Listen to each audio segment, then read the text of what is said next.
morning. Good morning. Good morning. I have to make one quick announcement because I'll forget.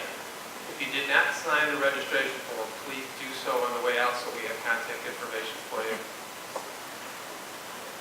My name is Ted Griswack, and I'm the president of the New Buffalo Shoreline Alliance.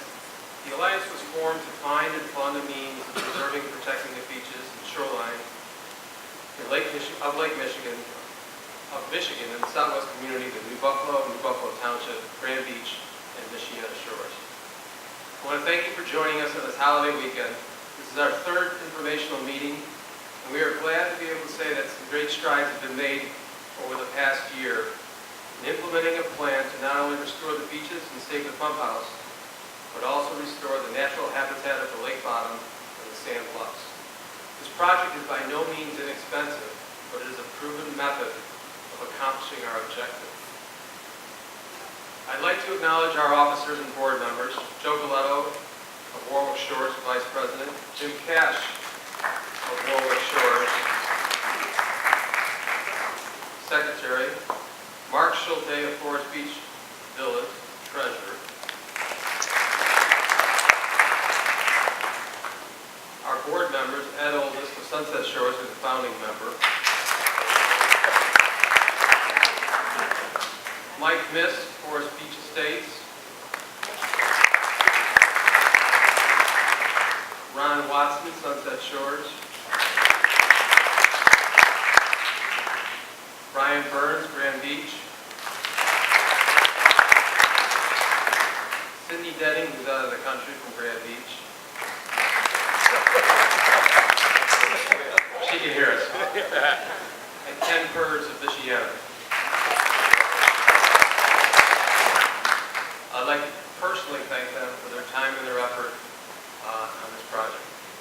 We currently have 439 members. Unfortunately, we do not have 39 email addresses, so if you haven't received an email from the Alliance over the past year, please stop up front and give us your email address. We also have in the audience Mayor Lou O'Donnell, Township Supervisor Michelle Hike, Mike Ryan from Congressman Upton's office, and Township Committeeman Ezra Scott.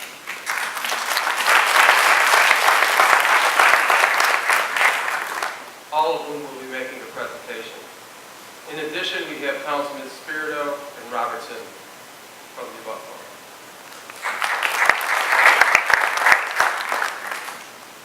Over the past year, we raised $123,050. We want to thank you for your contribution. Our current balance is $89,918.27, and the slide on the screen shows the distribution of funds to date. The NBSA is recognized as a 501c3 not-for-profit corporation. Contributions or gifts are tax deductible. Again, I want to thank you for being here today. To continue, let's see here. Moving out of line. Again, I want to thank you for being here today.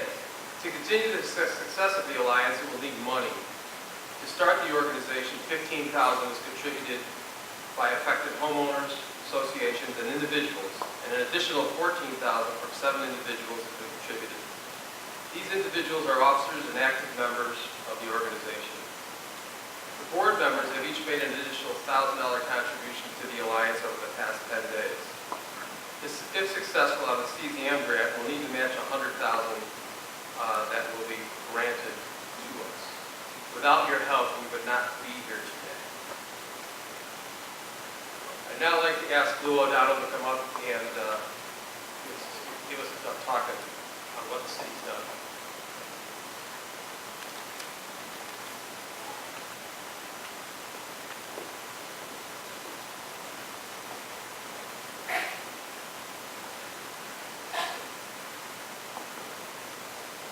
Good morning, ladies and gentlemen. My name is Lou O'Donnell, the mayor of the city of New Buffalo. I have been working with the Buffalo Shoreline Alliance ever since its inception at Oldest's dining room table a few years back, and we started talking about the fact that we needed to do something. Are you able to hear me? All right, let me start here. How important are the beaches to the city of New Buffalo? Let me share the opening paragraph of the city's 93-page draft of our master plan. The city of New Buffalo is well established as a vacation destination, drawing visitors and seasonal residents from throughout the Midwest and beyond. For decades, the sandy shores of Lake Michigan and the charming downtown full of shops and restaurants have provided the ideal spot for summer vacationing, boating, and beach activities, and family-oriented fun. Beaches are essential to the city's future. The city is committed to solving the beach erosion problem. The city has worked hard on this issue. Let me share a few items that we've done this year. We've held a number of meetings with the New Buffalo Shoreline Alliance, including Sunday meetings with state senators, state representatives, and the township. Follow-up calls and emails too numerous to count. I have written to Governor and said in part, if the United States Army Corps of Engineers would have lived up to their agreement, none of this would be necessary. It was clear at the time of the construction of the harbor that the erosion would occur. I quote from a memo written by Donald L. Gilmere, Chief of Operations and Maintenance Branch, Construction Operations Division, on November 30th, 1984. I have reviewed the authorizing documents for the existing New Buffalo, Michigan project. It is evident that it was recognized that the project would interfere with the natural littoral drift of sand from north to south. Also, the documents contain the pre-project estimated plan to mitigate the interference the project would cause. I went on to say, I am not asking for help with anything new, but rather help with getting what was agreed to with the city when the harbor was constructed. I also wrote Steve Fisher, Chief Planning Officer of the United States Army Corps of Engineers, Detroit office, in May of this year. In that letter, I said in part, the city of New Buffalo, in partnership with New Buffalo Township, requests the Corps of Engineers' assistance in the construction of offshore breakwaters to protect the eroding shoreline and to restore the fish habitat in the offshore Lake Michigan system. We request that the Corps investigate the possibility of preparing a feasibility study under its Great Lakes Fishery and Ecosystem Restoration Project Authority, Section 506 of the Water Resources Development Act of 1996 as amended to formulate a restoration plan. And on May 25th of this year, I received a letter from the Corps which stated, this letter is to inform you that the United States Army Corps of Engineers District of Detroit has accepted your letter of request to initiate a Section 506 Great Lakes Fishery and Ecosystem Restoration Project. One of our priorities is saving the pump house, which supplies water to the city, the township, and the casino. This asset is critical to the city. Our city water supply is also the emergency backup supply to some of the surrounding communities. Any solution must have protection of the pump house as a top priority. On August 2nd of this year, the city sponsored a meeting with federal and state officials at City Hall to address this issue. I hosted the meeting, and in attendance were Jim Luke, Outreach Director of the United States Army Corps of Engineers Detroit office, John Allen of the Department of Natural Resources Office of the Great Lakes in Lansing, Rhonda Wozik, Chief of Communications and Associate and Local Official, County Commissioner Ezra Scott, City Manager Dave Richards, and New Buffalo Township Clerk Teresa Vicky. 4 MBSA members were also in attendance. The city has worked hard and will continue to work hard to protect the pump house and stop the loss of property. We are committed to the solution you will see today. Thank you.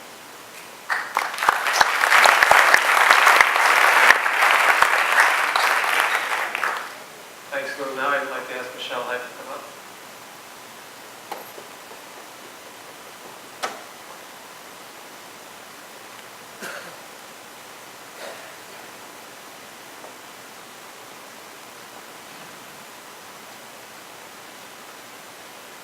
Good morning. Again, my name is Michelle Hyde. I'm the New Buffalo Township Supervisor. I'm going to keep mine pretty short because there's a lot of the people that have some exciting things to tell you about. But I'd like to start with one little sentiment since there is another big event this afternoon, and that's Go Blue.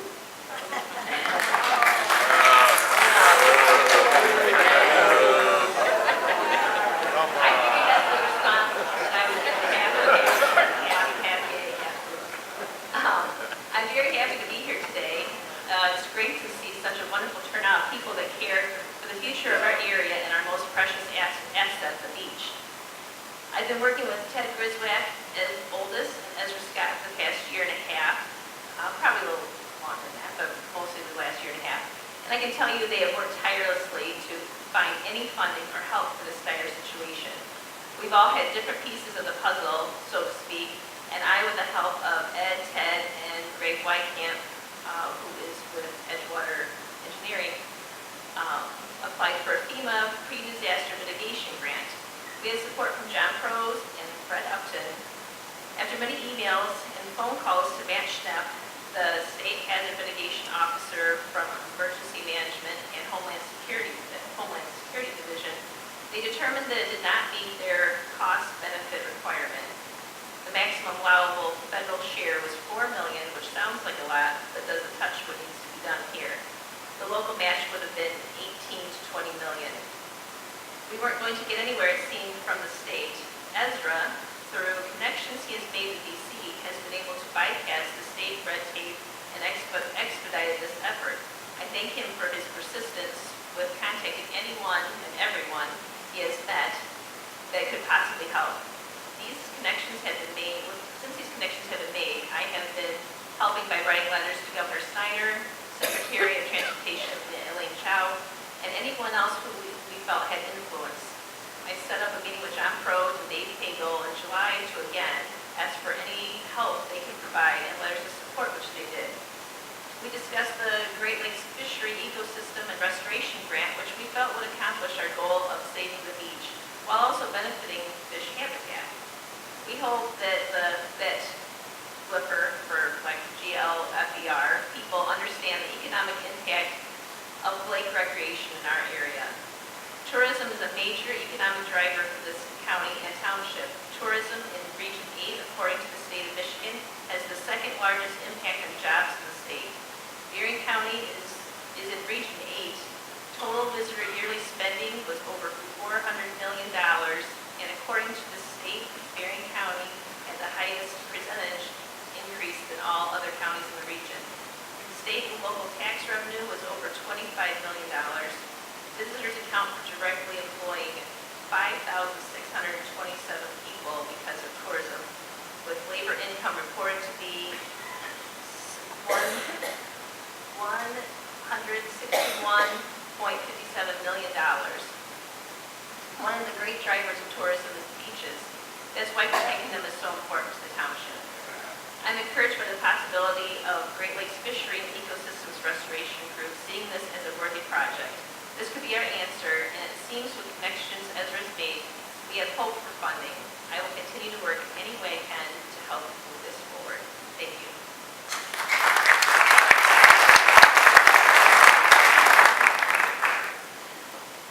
Thanks, Michelle. Now I'd like to ask Mike Ryan from Congressman Upton's office.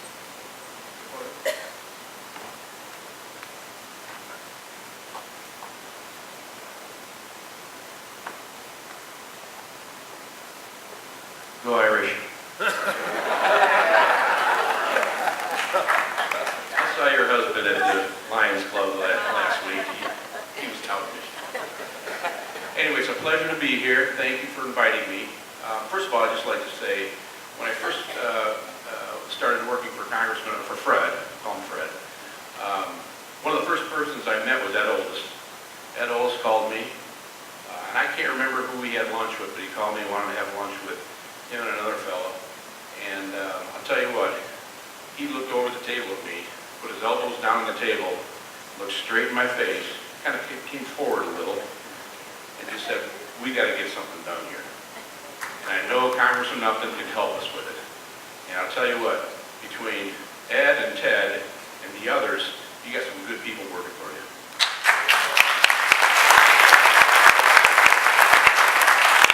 These folks aren't going to let go. They're going to keep going until it's done. So anyway, what I'd like to do is just go through kind of a history of what Fred has helped with and Fred's office.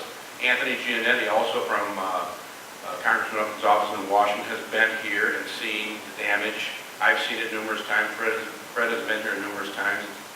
So anyway, first of all, 1997, the pump house had to be shored up. It was about to go away from what I understand. I wasn't around then here, but that's what I hear. And the Army Corps came here and said, no, we're not going to do this. And Fred, I guess, from what I understand, Fred called, got some things done, and they were back. $500,000 later, the pump house was shored up. So, again, that's another thing that we're looking at and we're continuing to work on. Fast forward to 2009, the study by the Army Corps of Engineers basically said the piers in New Buffalo Harbor were causing the erosion on the south piers. That was their own study. 2015, Fred wrote a letter to the Obama administration's Assistant Secretary of the Army Corps asking for help for beach nourishment, citing their own 2009 study. 2016, Assistant Secretary, now this is like 6 months later she finally wrote back saying the piers and the nourishment previously put on the south side were functioning as intended. Whoa. Wait a minute here. Your own study said it wasn't, now you're saying it was. What's the deal? 2016, and I'll just, this letter is not up on the screen, but Fred wrote back to her and said, wait a minute, you're contradicting yourself. You said it wasn't working, now you're saying it's working. Well, needless to say, we did not get a letter back. And the other thing that happened in 2016 was an election. A new president, new administration, different party. So what Fred was able to do in 2017, wrote to the Trump administration's assistant secretary and asked to consider a permanent solution to this issue. 2018, he also wrote to the new acting secretary, which it changed, asking to consider New Buffalo for the 2019 beach nourishment. He also then wrote another letter to Budget Director Mulvaney and the Assistant Secretary of the Army Corps to include New Buffalo in their 2019 budget for beach nourishment. Finally, in 2018, this year, New Buffalo was awarded $275,000 to have the harbor dredged and the sand put on the beach of the South Piers. Now, I know that's not a permanent solution, but it's a step in the right direction. Fred also led the charge to reinstate the $300 million in the budget for the Great Lakes, and Trump had taken it down to zero, but we got that back. So the bottom line here is we're moving in the right direction. We got to keep fighting. We're behind you, Fred's behind you, and we'll do all we can to help make this thing happen. Thank you.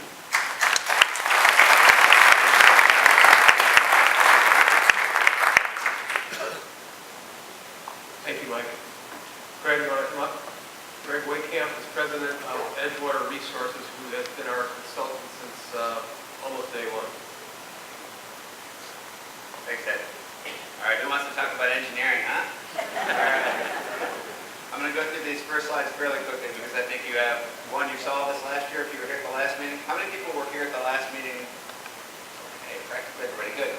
I think we all know the issues. Next slide, please. You all know the issue. We've got sand coming down. Next slide, please.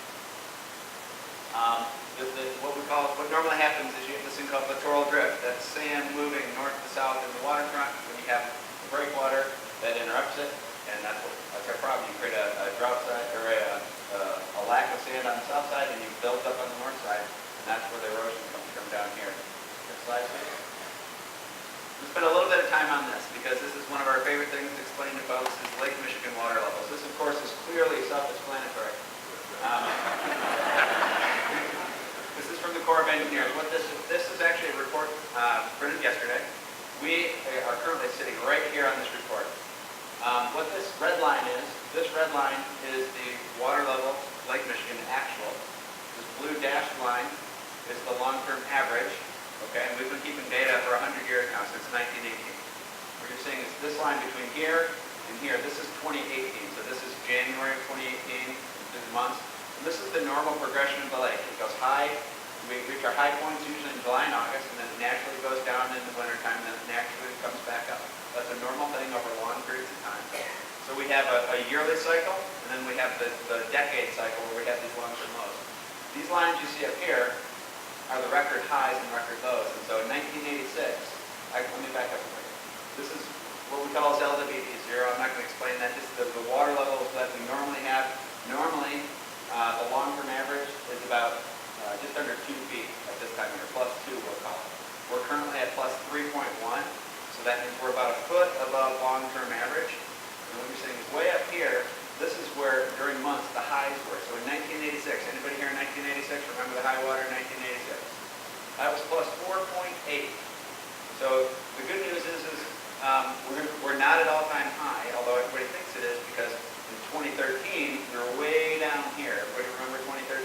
long beaches? Partly because the water is almost 5 feet lower than it is. So when Lake Michigan goes down 5 feet, of course, you get a much bigger beach. The bad news is the lake that is at 3.1 now, that means we can go up another 1.7 feet, almost 20 inches. That would not be good. What you're seeing here, the green dashed line is the projection of the future. So this is normal. It's going to naturally go back down, and then we'll come back up. The question everybody asks me is, well, what's the long term? What's climate change going to do to the water levels and everything else? 10 years ago, we used to think that the climate change projection would say that the long term, that the lake levels would continue to decrease. The science right now says we're probably going to still stay within this historic range or reasonably close to it, but have more volatility, and it will go up and down faster than it used to. So this is just a quick basic, the summary for today is we're at about 3.1, which is a foot over long-term average, but still a foot and a half below all-time high.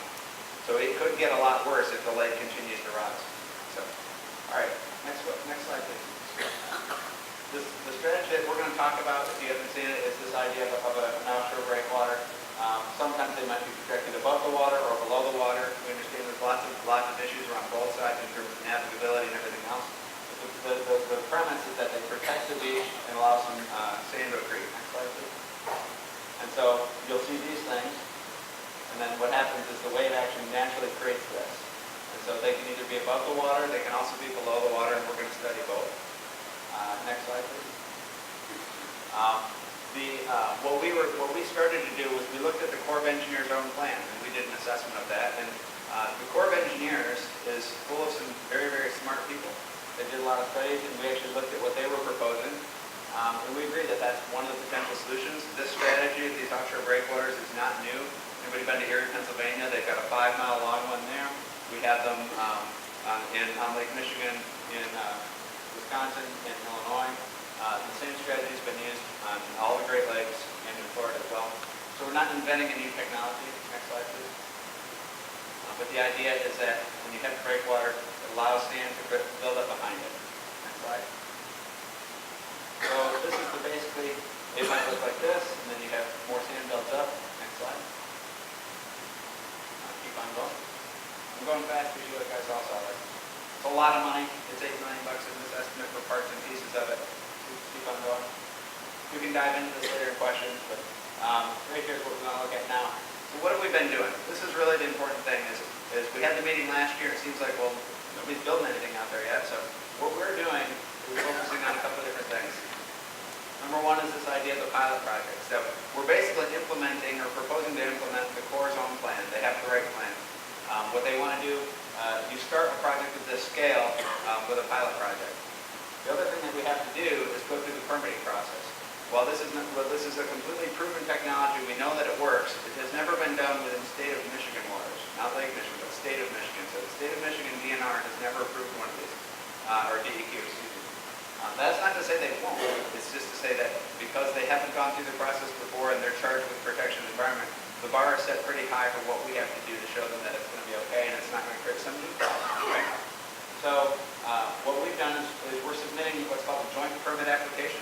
The joint permit application is something that actually, it does two things. It actually allows DEQ to start studying the problem, and it requires them to respond. Until we actually submit the permit application, the staff actually aren't really legally allowed to make comments.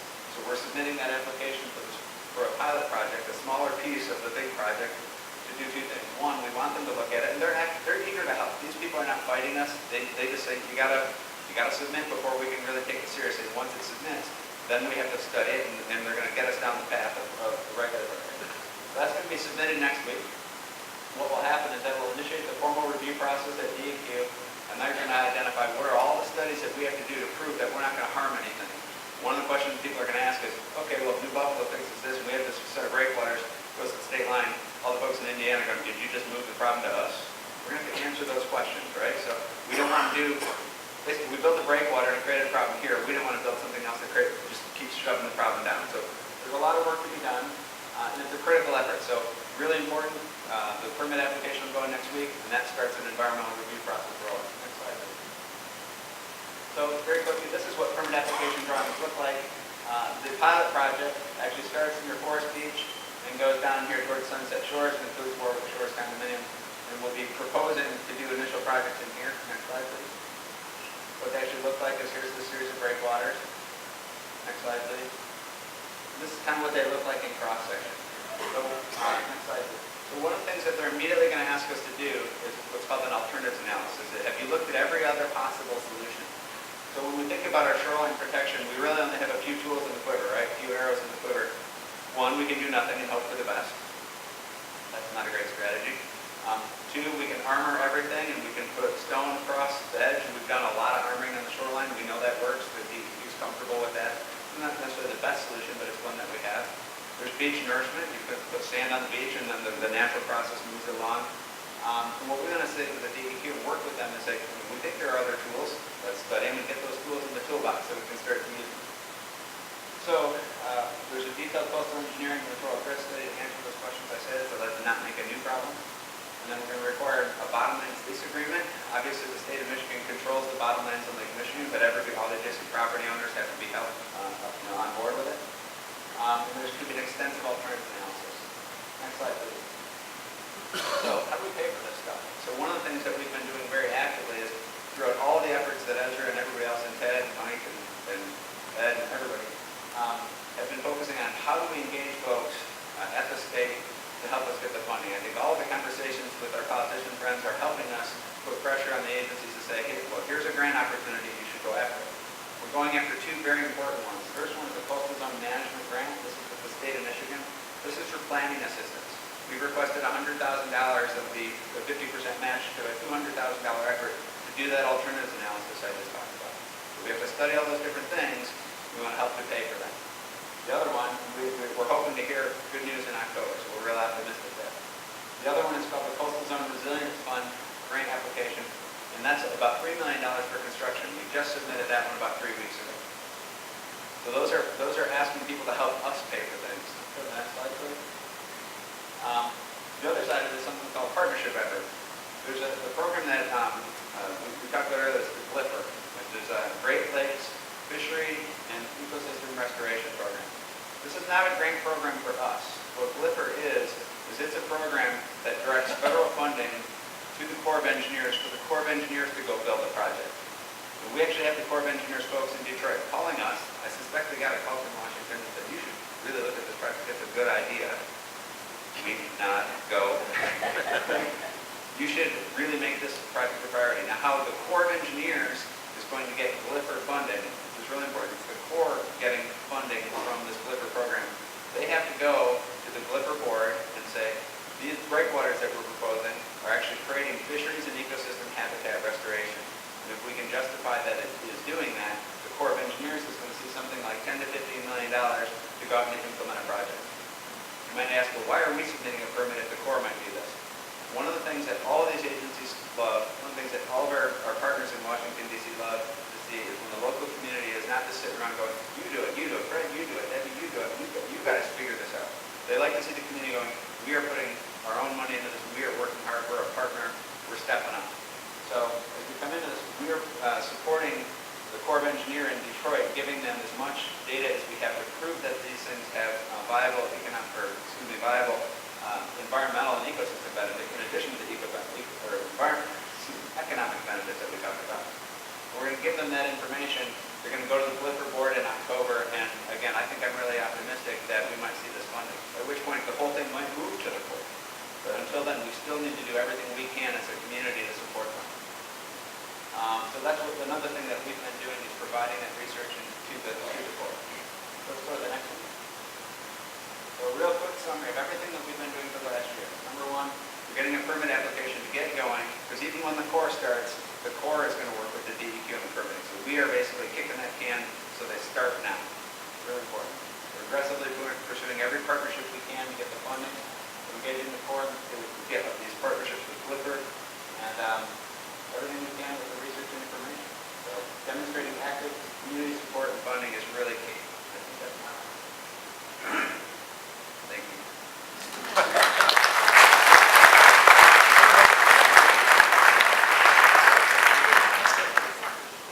Thanks, Greg. Ezra, you want to come up?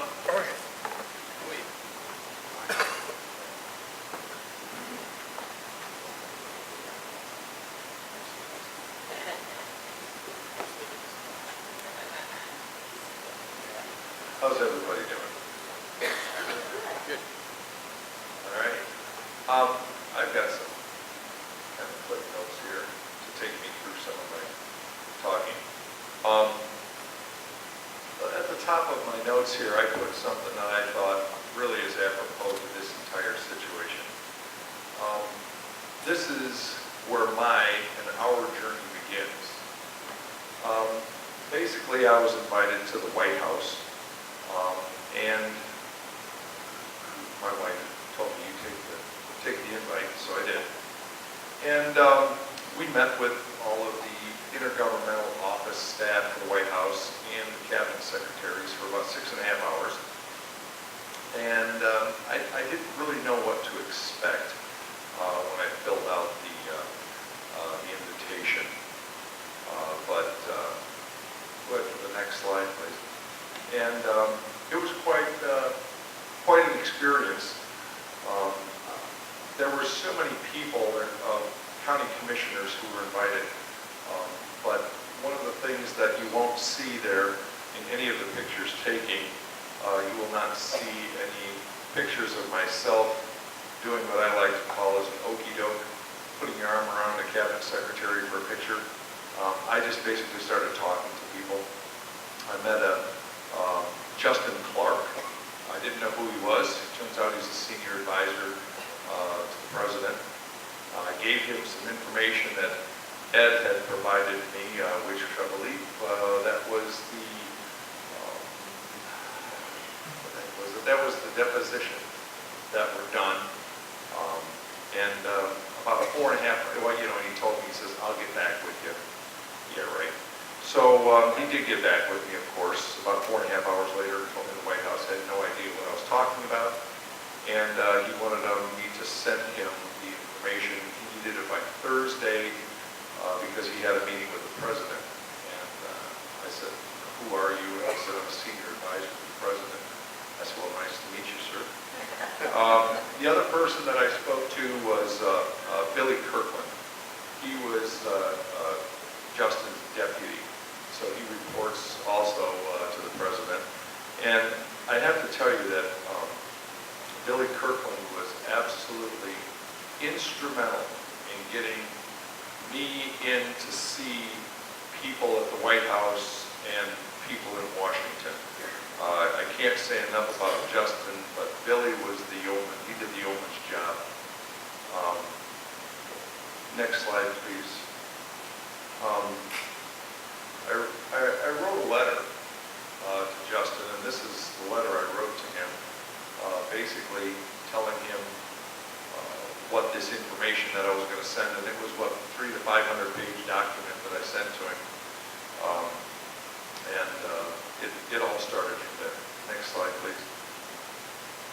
And I received a letter back from Mr. Trump because I had written a letter to the president also, letting him know about the great job that those two individuals had helped me with. And basically, this started August 8th, I believe, something, of last year. There were many phone calls and texts that I received from Justin and from Billy. And they had worked tirelessly to get me and Ted and Ed and Greg and to see the right people. That we tried. We tried September, October, November, December, January. Schedules weren't working out. Usually it's their schedules. We can go anytime. So basically it came down to, we were kind of basically set to go on February 22nd. I believe it was the 20th. I received a phone call from the White House saying that we'd have to cancel because the guy that we were going to meet with, whose name was Ryan Fisher, that we were going to meet with him, that he might not be able to make it. And it turned out that the person they were talking to, this Mr. Fisher, was acting as the Undersecretary of the Army because, at the Pentagon, because undersecretary, who had already been approved by the Senate, was acting as the Secretary of the Army because the Secretary hadn't been approved by the Senate on politics. So, a very influential person.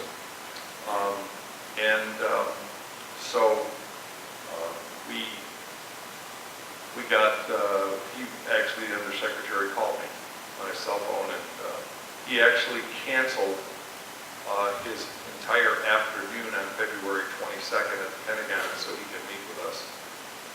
So that's where we went. When we got there, we arrived in Washington for several meetings. My first meeting was a lone meeting with Department of the Interior Secretary Ryan Zinke and Todd Wynn from the White House. And he's the Intergovernmental Affairs Officer for Department of the Interior. And we spoke about the pump house and the protection that we needed due to the fact that it basically supplies around 300,000 gallons of water a day to the tribal casino. And the department that's underneath the Department of the Interior, the Bureau of Indian Affairs, so that's why the Department of the Interior is very concerned because they don't want to have the tribal casino on water. So that's how they're involved.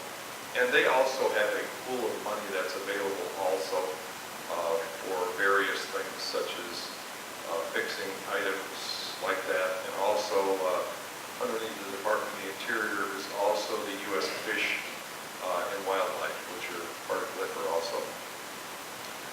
So anyway, our next meeting was in Senator Stabenow's office, and we met with a couple of her aides there, and they were basically giving us, after we gave them the information on our project and what our problems were, they were giving us tips on when we meet with the Undersecretary at the Pentagon.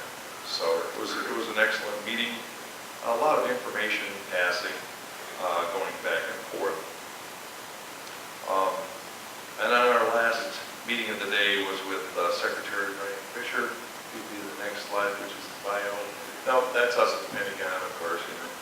That was kind of interesting too. That when you go into the Pentagon, of course, I had to get everybody's information, all of that, and send it over to the Pentagon, and then you go there and give them your driver's license and all of that. The next thing you know, they give you this visitor card.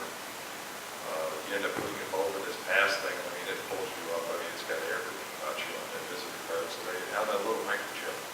Yeah, just to let you know there, big brother. Know it all, trust me. You don't get into the Pentagon unless there's something right. The next slide, Ryan, please. This is the gentleman we met. He is actually the ASA, Principal Deputy for the Pentagon now, because they have a Secretary of the Army and an Undersecretary. So he is the Secretary of the Army's assistant. Basically what Ryan does is Ryan controls the projects for the Army Corps. So when we met with him, that's a very, very influential person. Basically that's the top of the Army Corps. Well, I should say half of the top, and I'll get into that in a little bit. We had a very, very good conversation.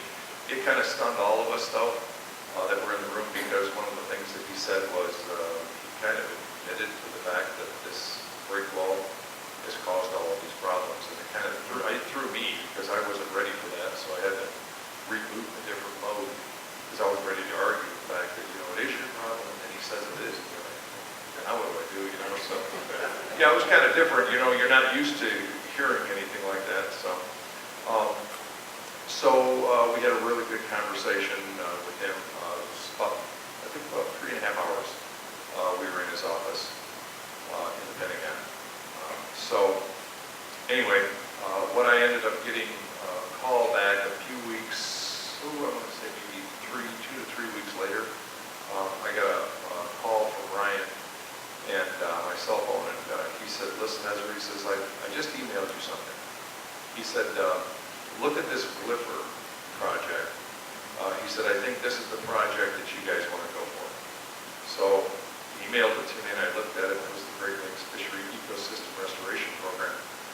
Prior to that, during our meeting in Ryan's office, he said the toughest job for you guys is going to come up to get funding.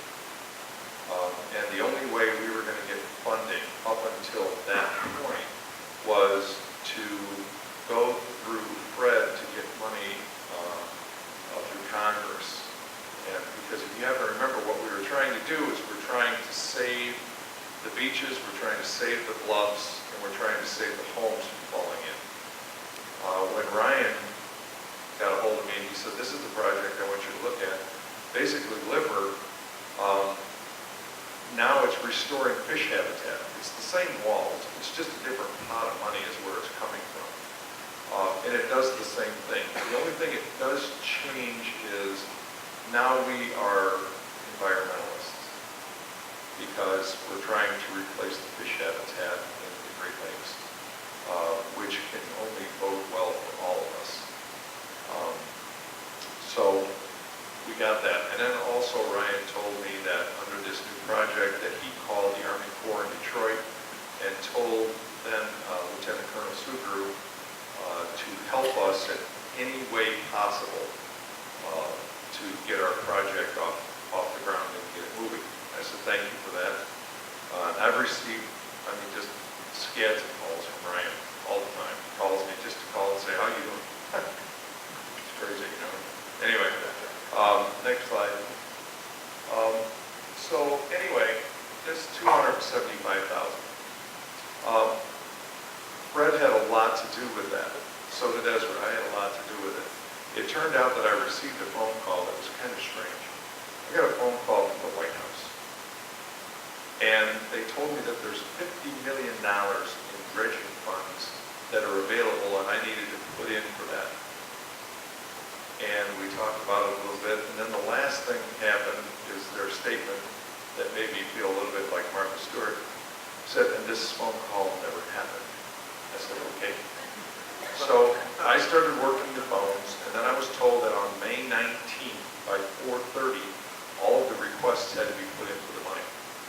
So on May 19th at about 8:30 in the morning, I started calling. I called everybody you could possibly talk to in the Army Corps. I called the White House, everybody.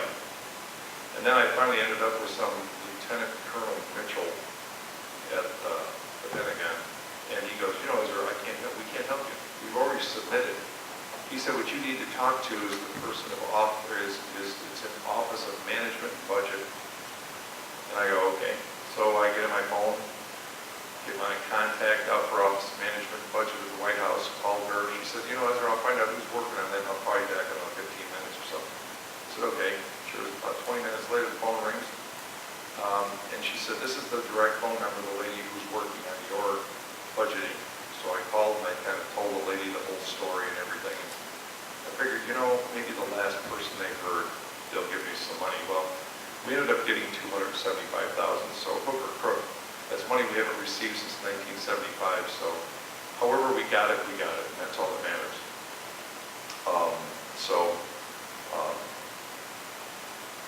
All right. Then I received a call from Army Corps of Detroit, Jim Luke. And Michelle and Lou, their two councils, their two boards, sent in letters of intent for Glipper. Glipper is not something that the Shoreline Alliance or I can put in for. This is the local municipalities have to put in for this. And they put it in, and lo and behold, 62 days after they had received the applications from Lou and Michelle, I got a call from Jim Luke, and he said that we're on the Glipper board agenda for October for approval. I mean, that's exactly what he told me. So my first thing was, I should call and thank the people who helped me. So I called the Undersecretary at the Pentagon, and he answers the phone, which is kind of weird because when I call, it's not a secretary, it's usually him that answers the phone, or he'll call me from his cell phone, or he'll text me or whatever. And I let him know that how appreciative we were. And it wasn't until then that I realized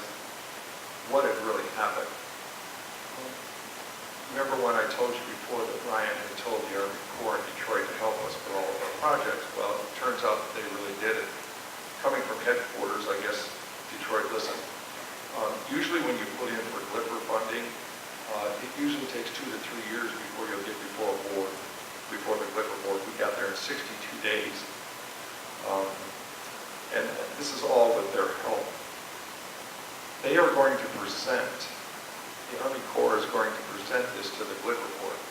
We had representatives come down here, we took them out for a lovely boat ride. Classic captain of the sea over here. And as soon as he comes out of the harbor, he takes them north. Shows them the beautiful, beautiful beaches there, going up towards Camp Sulphur. And then we turn around and we come back on the other side of the brick wall, and it's Rock City. So that really made a huge, huge impression on those people. So that was important. So where do we go from here now? I had no idea what we were going to do. I'm thinking the GLIPR project, we can get $15 million out of it. Well, that's a start. But I believe Ryan told us, he said, it's easier to ask for $10 million for 5 years than to ask for $50 million for 1 year. I believe is what he said. Yeah, so we're up for this GLIPR project, which I truly believe we're going to get the entire $15 million. And I'll tell you why in a little bit. So that's a very good thing. August 1st of this year, I'm talking to a person on my cell phone, and my cell phone beeps. I look at it, look at the phone, and it says LA, California. I don't know who that is, so I figure somebody trying to sell me warranty information on my truck or my refrigerator. It's all of you that's happened. So I didn't take the call. Yeah, I'm going to tell you right now, people, when you start to take calls, at least I do from now on. It turned out that I called the phone number back. It was the cell number of Brigadier General Mark Toy. The Brigadier General is the commanding general of the Great Lakes and the Ohio region. I called the number back, and he was sitting in the Undersecretary's office, Mike Ryan office, and he told me that he was looking at all of the information. He had the satellite of our harbor and everything brought up, and yeah, you're gonna like this guy. Trust me. I'll tell you in a minute. But anyway, he says, Ezra, he said, from everything that I've seen here, he said it's quite evident that our brick wall caused all of your erosion problems, and I need to fix this.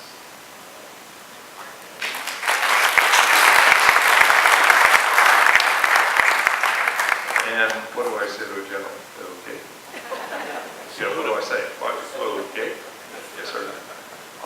We talked about a lot of things on the phone, and he let me know that that was his cell phone number, and for me to call, not to call it because he's in constant meetings, but just to text him, and then he'll text me during the meeting and call me back later, which has happened.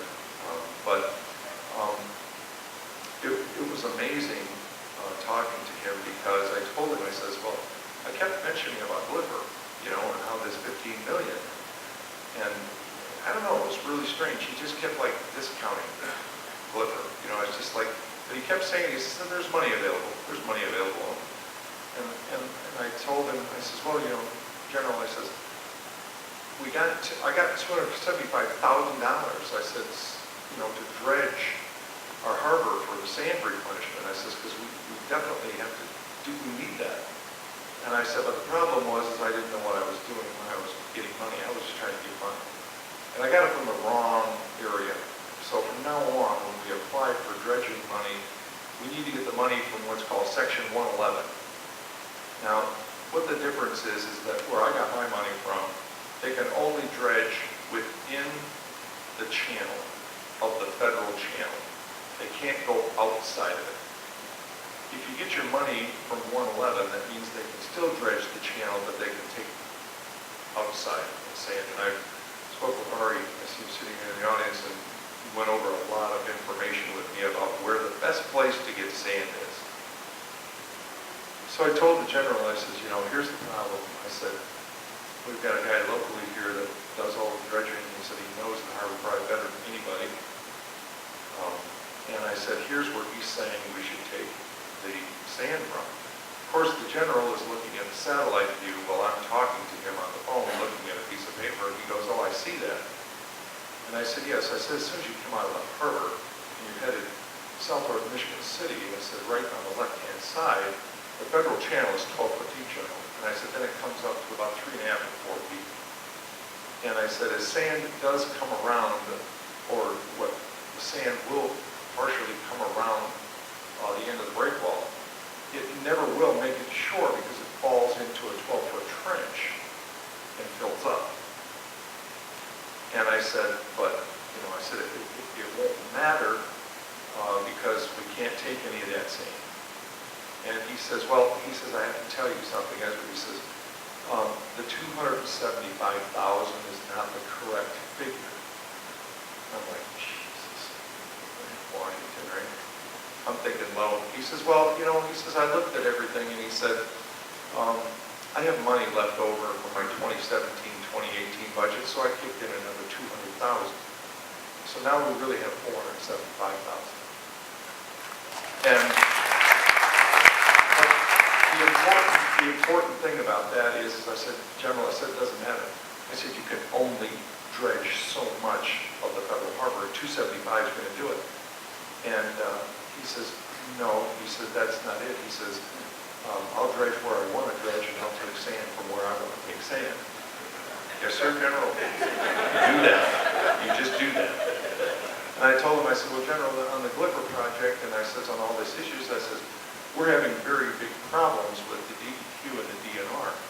I said, even if we get approved of these things," I said, "General, we can't get the permits." I said, "They want us to re-engineer something." And I says, by the thought process, you would think that the Army Corps of Engineers, they're engineers, Why do we have to pay to re-engineer their engineering? It makes no sense.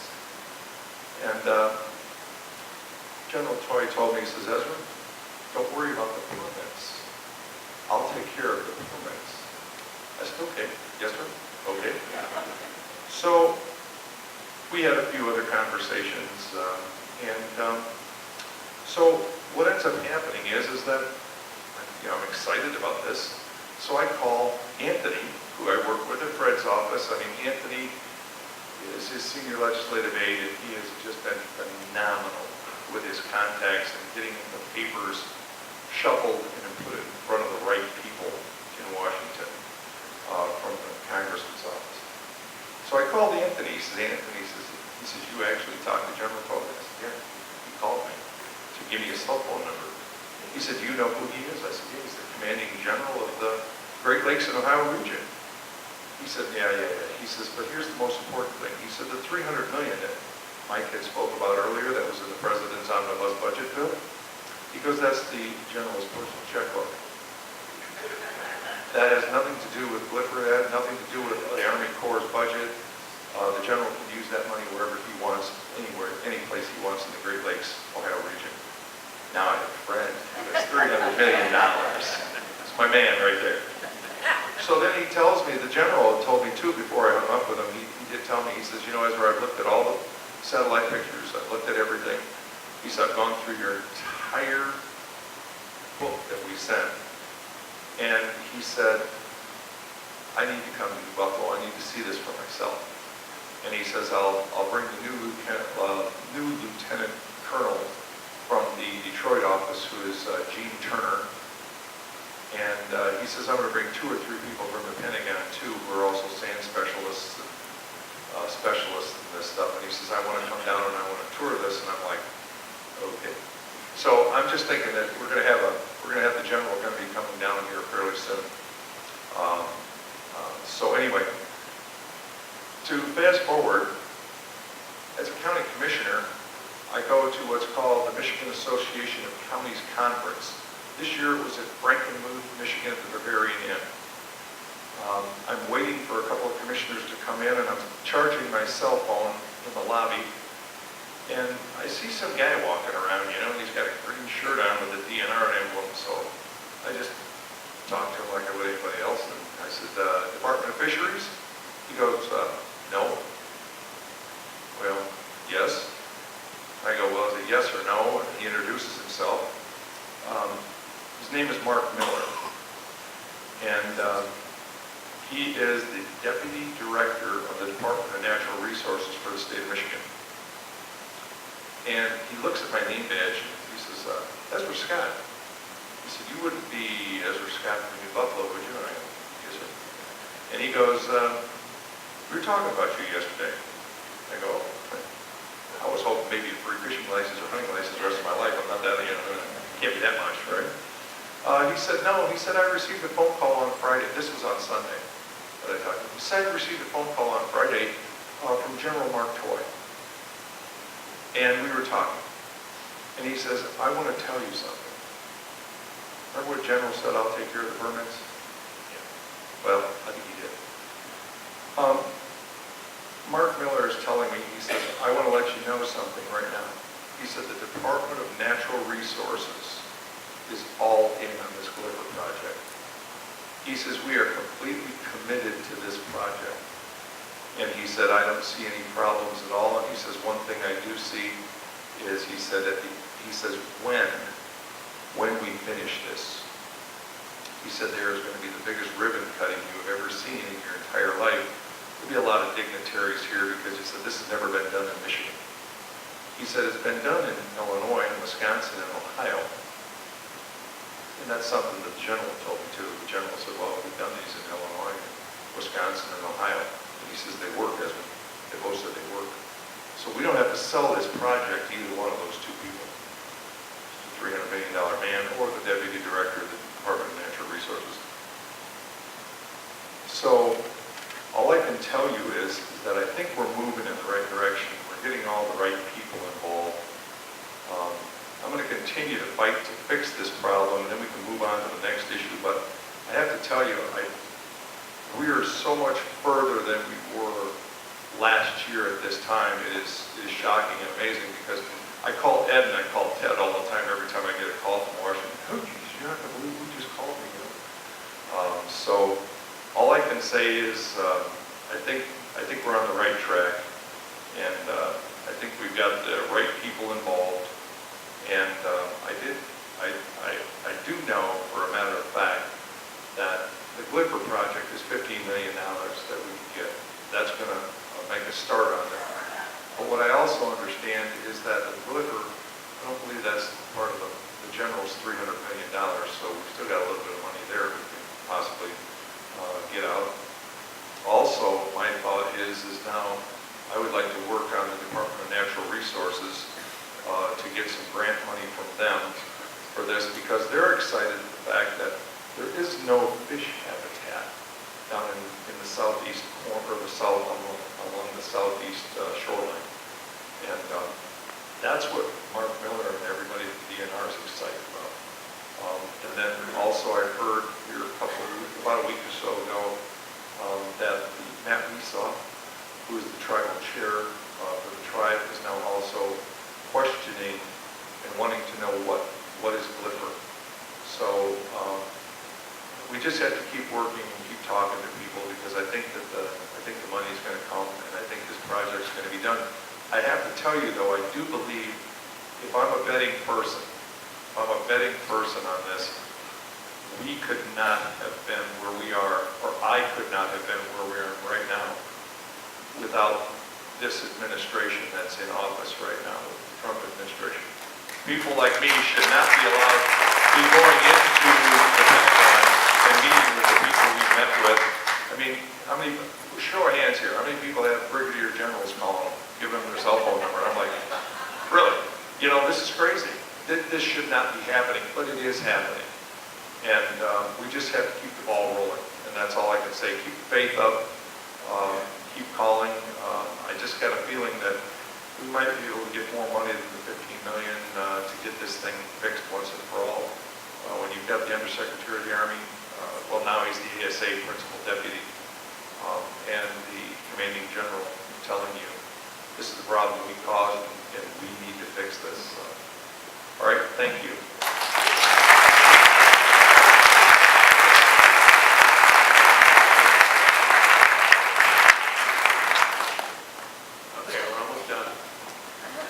So a question that's been asked of me lately is, why does the community need to be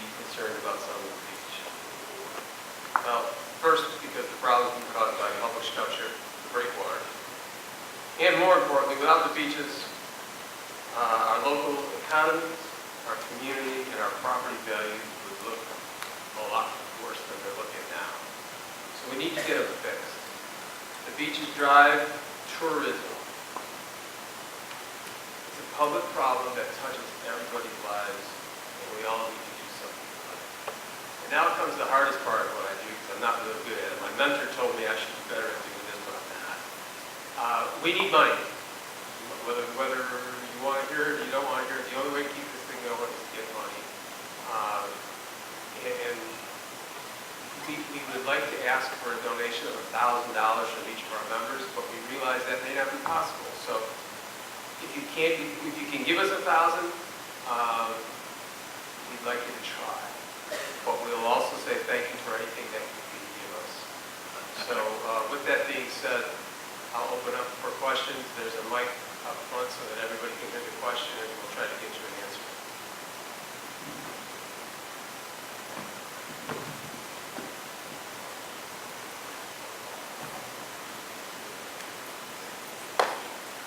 Good morning. Is this on? I don't think it's not there.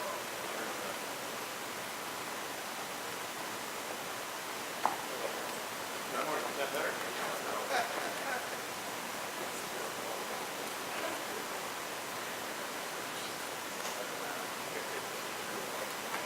It says it's on here. Is there any help? Here we go. This is still working. Thank you very much. My name is Mike Lindley, and I live in Grand Beach. Correct me if I'm wrong, but I saw something earlier in the slide, and you made a comment that we have to be responsible to Indiana if we just push the problem to Indiana. In the pilot project, you're going from Forest Beach back to the New Buffalo area, Harbor Shores. I'm sorry, not Harbor Shores, I just played golf there. Anyway, so my question is, by stopping at Forest Beach, are we going to exacerbate the problem in Grand Beach? Because there was sort of a reference that we might do that in Indiana. So, we have 1.2 miles of beach and probably less than 6 of it is accessible. So, but before I turn it over, I applaud everybody's efforts. And as where I would tell you that my 26 or plus years here, you've never got the kind of service out of Yeah.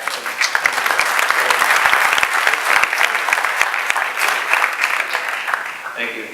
The engineering process of a project of this scale is going to be built in phases, and so when we do that alternative analysis and the controlled drift studies, that's why the engineering process is about $1 million of studies. It's to answer that exact question. So as we go through that process, we'll be studying that and then modifying the design to make sure that we're doing what we need to do to protect all the downstream areas. I'll come to you. Up here, I'll come to you. Thank you. I just was wondering about time frame. When do we expect the dredging to happen? And if things work with Flipper, when do we expect to actually see a project? That is a great question. The Glipper board meets in October, so we'll hear some approval from there, and then that process will lead off. The Corps will be driving it from there, so I can't answer it beyond that. Who knows about the dredge time? I don't know. I can tell you, according to the general, he said that they would rather not dredge this fall. They would rather wait until after the fall storms, and then they would dredge the channel and then take the sand and put that back on the feeder beaches and pump it right down. One other thing that I did tell the general, and he didn't seem to have an issue with it, and I said, General, I said, if we do this Glipper project, and I says with these rock walls, I said, we do have to replace the sand on the beaches to kind of get the program started. And I said, it makes no sense to me that the beaches are there. You just can't see them. They're underwater. They're probably in, about 10 feet of water. All the sand is water time. I said, why can't we just take the dredge and go right down the shoreline? Just pump all the beach back. And he said, that's a possibility. He can take sand wherever he wants. Remember, he'll take care of the permits. We're going to go left or right. We'll get to Hub. Thanks. It's actually a follow-up question to Ezra's answer right here. It's my understanding that before this problem, the Army Corps of Engineers used to take the sand from the north side of the pier and shoot it somehow down. Why aren't we just doing that? And if it's a budgetary problem, is that a cheaper, faster, more effective solution? So that was the strategy for many years. You basically, what you do is if the breakwater interrupted the flow, you grab the sand from the north side and you move it to the south side. That basically, the challenge with that is it's a never-ending process, and you're constantly doing it. It's a hydraulic dredge process. We do it all the time. It's a known technology. It's just you're constantly spending money, and it's not a permanent solution. You're basically mechanically doing something that was being done naturally. The goal here is to design and engineer the breakwaters to naturally work with the littoral, the currents, basically. You may not realize this, but there are currents in Lake Michigan, and you want to naturally use those currents to naturally move that sand there without having to basically, I liken beach nourishment to spreading $100 bills on the beach and watching them swim downstream. So if we can put the breakwaters out and cause the currents to naturally cause the accretion that we lost, that's a permanent strategy you pay for once. So that's the primary reason. We're going to keep going over here. Diana Mellicar, Grand Beach. Thank you for all of your efforts. The question would be, if the breakwater is causing the sand to stop north of it, why not just shorten the breakwater?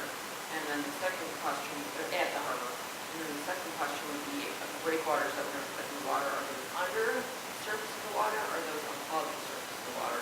We talked about how in Illinois it's been done. My permanent home is in Lake Forest, Illinois, you know. So we have breakwaters there, but I come to Grand Beach because I see open lake as opposed to seeing rocks out of the water. Okay, so two questions. If we shorten up the breakwater, basically you will have to dredge the channel much more often, and then we're constantly looking for that funding, so we don't want to shorten the breakwater. The question, will they be above the water or below the water, is part of the alternatives analysis. I also appreciate the open view as a boater, knowing where they are. There's navigability issues. There's issues with both approaches, and we're going to be studying both of them through that alternatives analysis to determine one that's going to function the best. So we're at this point studying both alternatives. Politics run in cycles. Are we going to have to get this resolved under Trump administration? Move as fast as you can, because you don't know who's going to be there next week. So that's not for or against anybody. Just when you've got the right people on the table, you go as fast as you can. So. Thanks. I'm new to the issue, and I would be interested just if you could talk for a minute or two about the origin of the problem and the creation of the breakwater. When did that occur? Just briefly, the hydraulics and stuff. Okay. I don't remember what year. Let me remember what year it was. 75. Yeah. November of 75. Yeah. November. So yeah. Well, the Corps of Engineers builds what they call navigation structures. So the structures were built there to make the harbor navigable, basically, meaning we can get boats in and out. The fact that when you put a breakwater, essentially an east-west breakwater in our case, that interrupts the littoral drift, this is a known problem. They knew it would do this when they designed it. This is not a. It's not a flaw, it's a feature of breakwaters. It's what they do. Look on Google Earth, look at every single one of the beaches all the way up, you see this. So it was constructed as a navigation project, it's a known item, and that's why when they built them, the strategy was, well, we're going to continue to do this beach nourishment. That all made sense until the money ran out. It's just that simple. And there were some changes in the way funding occurred in the 90s. We could dive into all that. That made this more challenging. That's why we're looking at new solutions now. So I can go into much more detail, but... I was going to say, the breakwater is built like on an angle, and, St. Joe's straight out, South Haven straight out, you go north, they're all just straight out and back, so that may have something to do with it.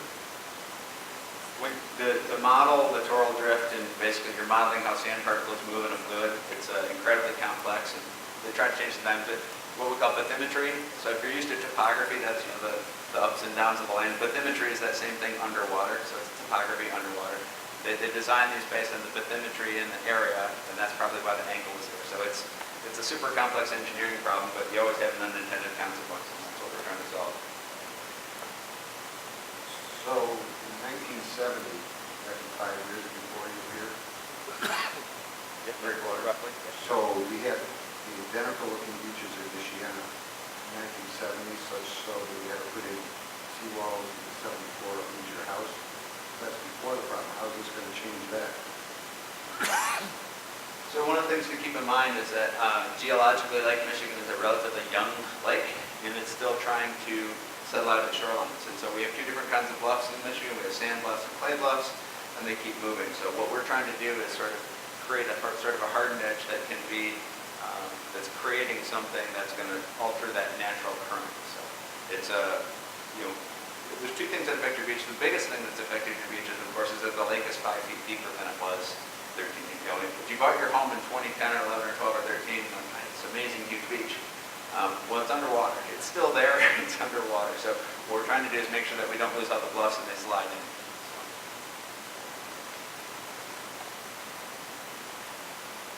I'm not Peter Scher from Grand Beach. Not too long ago, a couple weeks ago, there was an article in the Chicago Tribune about the level of the lake and the water coming from Lake Superior. As I recall, a number of years back, maybe in the 80s, a treaty was signed with Canada to allow water to be diverted from Canada into the Great Lakes Basin. How does that affect it?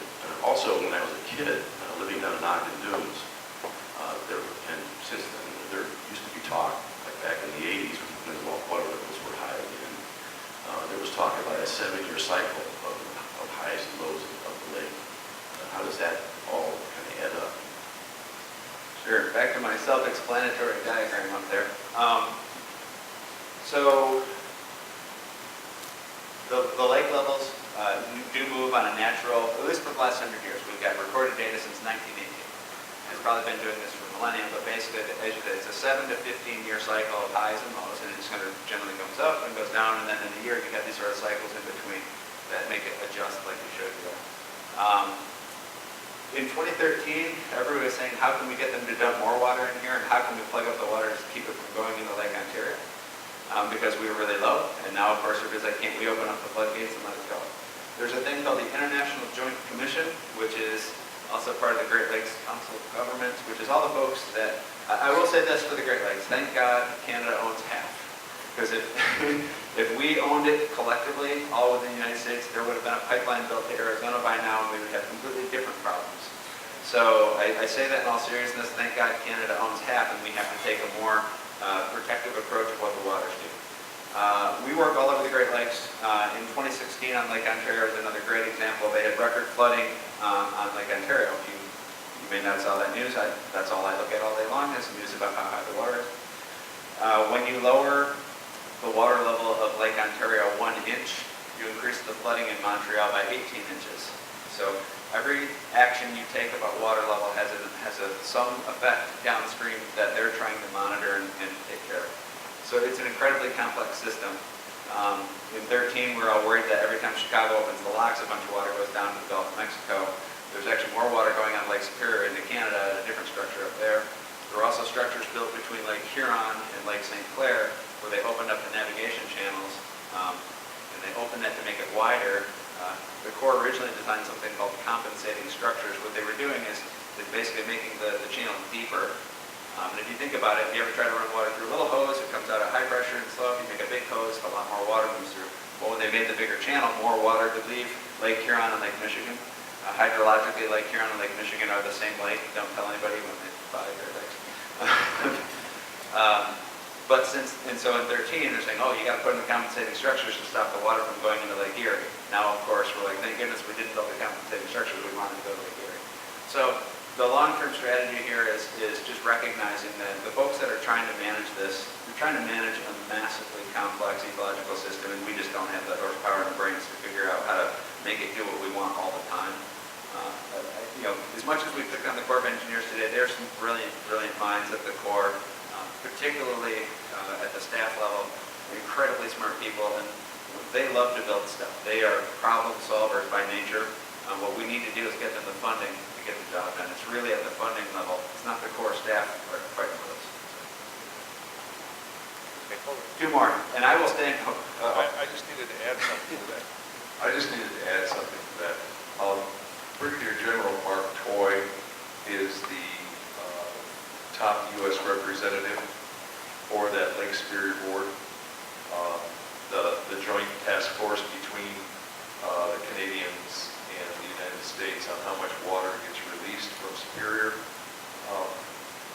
Data, you're data driven.